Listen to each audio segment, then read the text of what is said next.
Hello everybody, welcome to a chat with me video. I got a few requests for this because I guess people have some questions for me, which is cute. First of all, I want to say thank you for all the nice comments.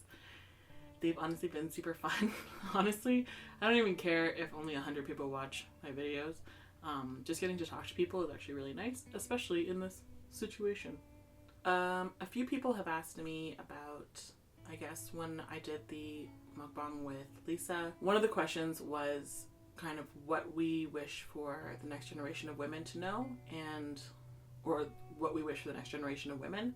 And my answer was just, in general, more self-love. And a few people have commented on my videos kind of asking to expand on that, so I guess I will. And this is a video that I was always intending to make and was kind of nervous to make it just because it addresses a lot for me, so bear with me as I drink my hot chocolate and find comfort in that. I have struggled with that issue for a very long time. It's part of it's the main reason why I didn't start a YouTube channel for a really long time, despite loving the platform for so long and also having people like Lisa in my life who are constantly working on it, and I was always kind of in awe of it, but I knew that it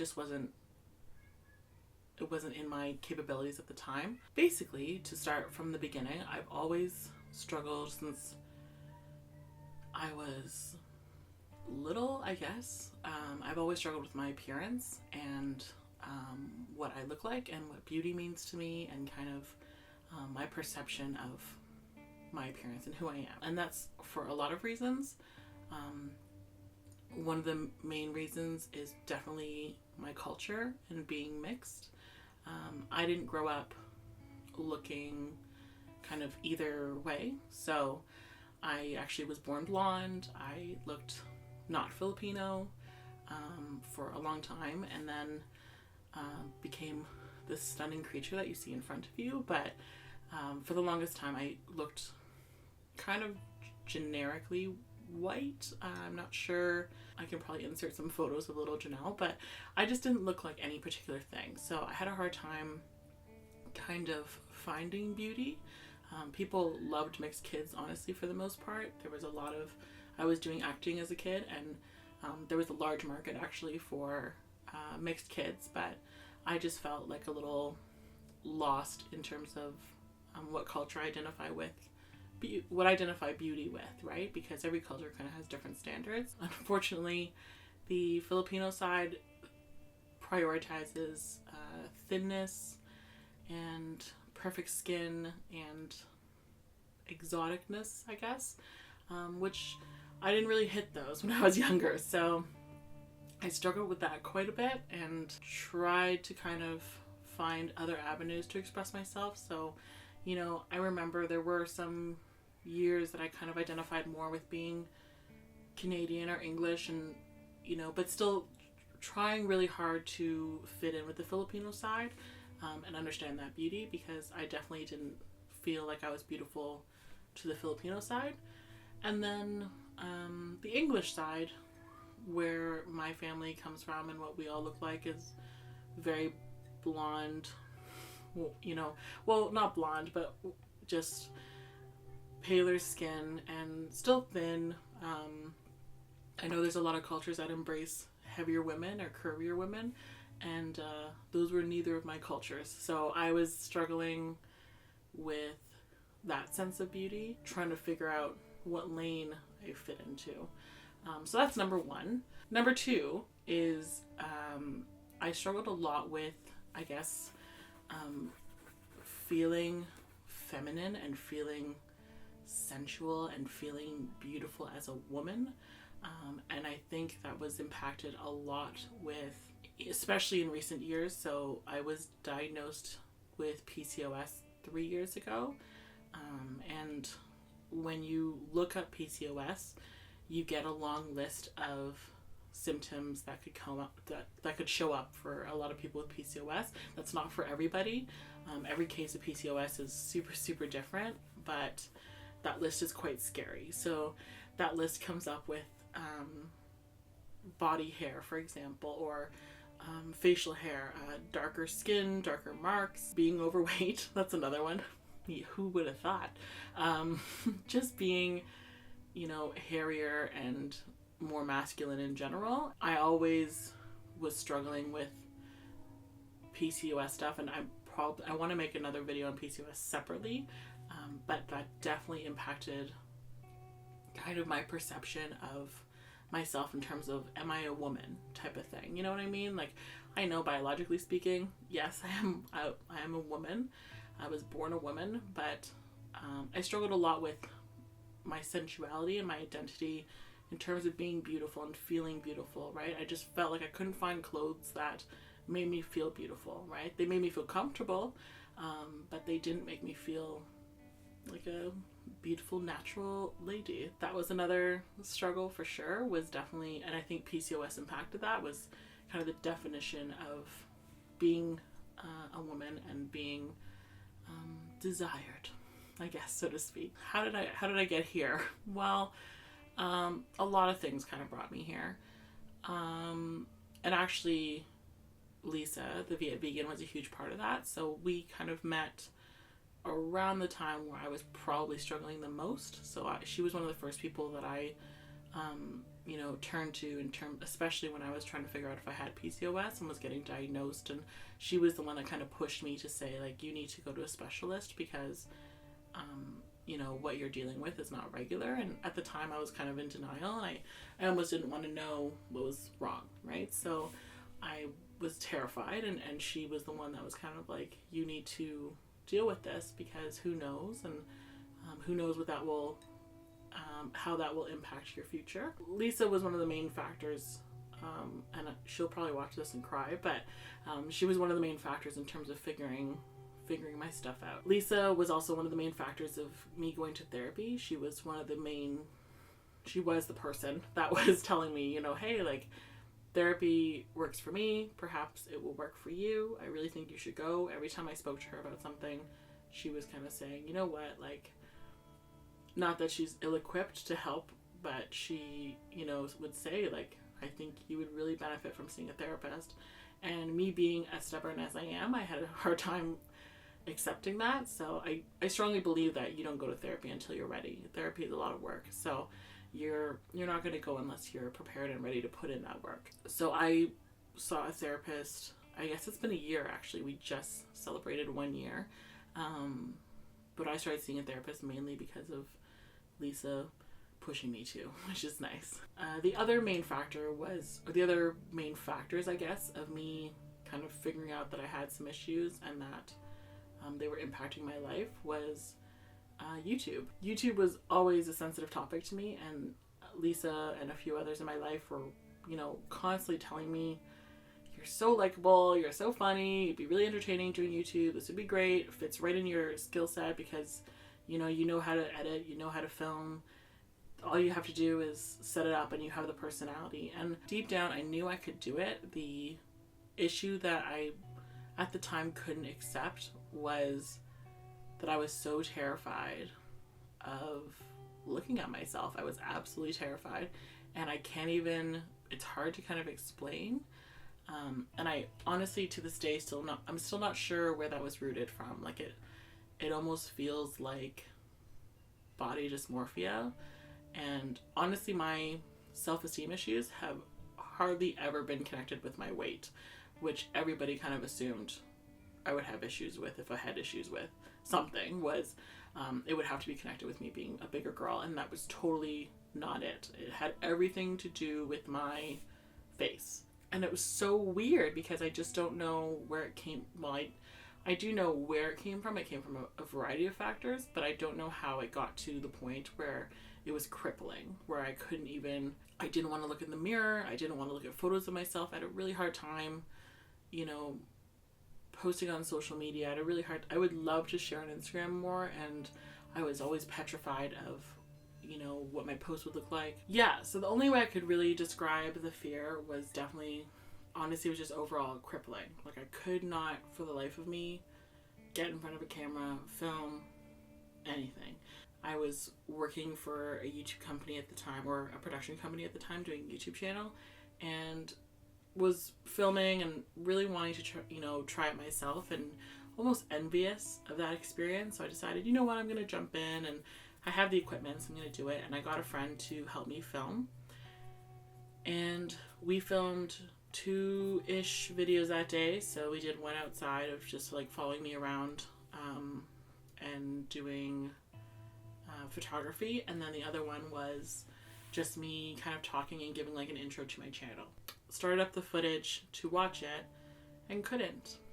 I actually had a panic attack essentially from watching that footage. Well, what I could watch, I watched maybe like seconds. Yeah, I just, like I said, it's hard to describe, but I was just so upset with what I looked like that I could not bear to watch it, let alone edit, let alone do anything. And I called Lisa, and she was, I'm sure on her end it's heartbreaking to hear your friend just totally distraught, and I just was literally crying, being like, I can't do this, I can't do this, I can't do this, and she was bummed out too, because she was obviously rooting for this to work. That essentially, I think after about a week after that, I saw my therapist and told her what had happened, and I actually had to write it down in a journal because I couldn't even say it to her. It was that hard. We talked at length about kind of what led me there, and that's been a process for the year essentially, is kind of building up my confidence and building up what it means to be me and how I feel in my body, and all. It's just, it was unpacking layers and layers of stuff I didn't know I had problems with until having a panic attack about seeing yourself. It's kind of, to me, was like a red flag that, like, maybe this is something that's not, everybody has their bad days where they don't feel like they're themselves. I was just having a bad time. I was never going to get anywhere because I literally could not see past this huge roadblock, and I couldn't even understand it. But I knew that it was pushing me down in terms of me trying new things, like YouTube, for example. And I don't know how to explain it, but it was affecting my personal life. It was affecting everything. In a nutshell, that's kind of what happened. So I've been doing therapy for a year now, and it's been wonderful. To put it lightly, my therapist is absolutely amazing, and I can't stress that enough. So, some people were asking me kind of, what is self-love to me, and what does that mean, and what does that look like? And that's changed over the past year for sure. That's transformed, but I feel like I've come a long way. I've fought super hard to get here, to be here. I think the first therapy appointment I had, I was strongly telling her that I was, getting into that dark place that I was afraid of going, and feeling, thinking dark thoughts and kind of getting scared. So starting from that point to where we are now is crazy. Just thinking about it is nuts. YouTube has been, it's weird because YouTube is such a central connector to kind of all these things, because YouTube was something that I really wanted to do. I absolutely loved the content. I wanted to join the platform so bad and join the community, and I couldn't. So here I am, which is crazy. To break down steps about self-love, I would say number one is start small. So you can see when it kind of started. I can't remember when the first video was that I filmed with Lisa, but those were all baby steps for me. She kind of mentioned like, hey, we could shoot this together. Would you want to do this together? And eventually I started coming up with ideas, like we were both kind of saying like, hey, let's do this. And the Filipino food series was born out of that as well. And it's honestly been an absolute blast. And taking those baby steps with someone that I trust has been awesome. it's not just about getting praise, but people kind of enjoying my personality, I think helped. I'm just scratching my armpit. People enjoying my personality in Lisa's videos kind of helped me and helped her support her argument of you'd be great at this. And seeing that response was kind of like, okay, you know, like they're paying attention to me as a person, and they're enjoying watching me talk, watching me live, which is interesting. I think that helped a lot, is taking baby steps. Number 2 is, if you're ever struggling with self-love, I don't want to say, because like this was literally Lisa's go-to for me, and I don't want to preach it, you know, hard, but therapy made a huge difference, because it's someone who is neutral, who's kind of unpacking things that you had never ever thought of. They'd never ever crossed your mind. You know, when I would be telling her stories of like things that happened when I was little, or things that happened as a teenager, and she was kind of like, hey, like let's dive into that. And that's, you know, there's different things that you don't think to dive into until somebody prompts you to. Therapy is not for everybody right this second. I definitely, like I said, it took me years to get there, so I'm not someone who's going to be like, go see a therapist right now. You have to be ready to kind of accept that and grow from that. Number 3 is finding, you know, ways to spoil yourself in life and ways to kind of amplify your life. So I started, you know, finding more hobbies. I started diving into old hobbies. I also started taking care of my body better. So I was doing, and like that doesn't mean I'm going for a run. Absolutely not. But that meant that I was doing yoga once a week. It meant that I was going for walks. It meant that I was, you know, taking moments by myself to kind of focus on wellness, right? Not health, not diet per se, but just overall wellness, right? So yoga was actually a huge game changer. So finding little pieces of joy definitely helped me figure out how to love myself, because I was appreciating my body more and myself more. Last but not least is honestly rally good people around you. You are who you are with. I strongly believe that. I believe the friends that I have are friends that I've had for a reason. You know, some have not made it all the way. That's okay, right? People come and go in your life, but I've had an amazing group of people around me, supporting me and understanding, and also too kind of educating themselves, because they've heard, you know, a lot of my friends were almost surprised that I was going to therapy, because they didn't think, you know, is it really that bad? You know, they had no idea, and I was so good at hiding my issues. They had no idea that it had gotten to that extreme. So definitely rallying a good team around you to kind of support you no matter what. Yeah, so that's my take on self-love, I guess, and how I got here. Let me know in the comments, you know, how do you guys find self-love throughout your day? I definitely want to hear more tips. Like I said, I've been, especially with so much time on my hands, I've been filming YouTube videos like it's my job, which is crazy, but I can't believe I'm doing this. So to this day, I'm still very shocked, but